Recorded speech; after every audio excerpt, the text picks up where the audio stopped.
சப்பாத்தி எப்போ பார்த்தாலும் கோதுமை மாவில் செய்யாமல் ஒரு டைம் அரிசி மாவில் அரிசி சப்பாத்தி செஞ்சு பாருங்கள்.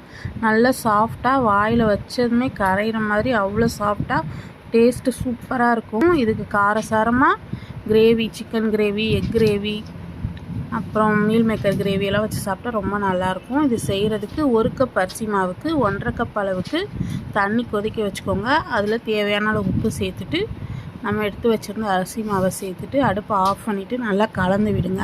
இது கொஞ்சம் கை பொறுக்கிற சூடு வந்ததும் நல்லா சப்பாத்தி மாவு மாதிரி நல்லா டைட்டாக பிசைஞ்சுக்கோங்க. சப்பாத்தி மாவுக்கு நல்லா சாஃப்டாக பிசைவோம். இதுக்கு கொஞ்சம் மாவு டைட்டாகவே பிசைஞ்சுக்கலாம்.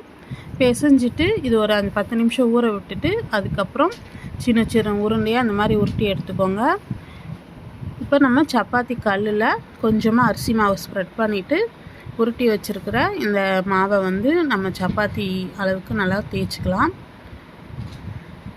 தேய்ச்சிட்டு இது அழகாக ரவுண்ட் ஷேப் வர்றதுக்காக ஏதாவது கட்டர் வச்சு கட் பண்ணிக்கோங்க. நான் சம்படை மூடி எடுத்து கட் பண்ணி வச்சுருக்கேன். இந்த மாதிரி எல்லாத்தையும் நம்ம தேய்ச்சி கட் பண்ணிவிட்டு தோசைக்கல் நல்லா சூடாக இருக்கணும். அப்போ இதில் சேர்த்துட்டு தோசைக்கல்லில் சேர்த்துட்டு 2 பக்கமும் நல்லா திருப்பி போட்டு விடுங்க. இது நல்லா உப்பி வரும் பூரி மாதிரி. அந்த டைமில் எடுத்து சூடாக சர்வ் பண்ணி பாருங்கள். ரொம்ப சூப்பராக இருக்கும்.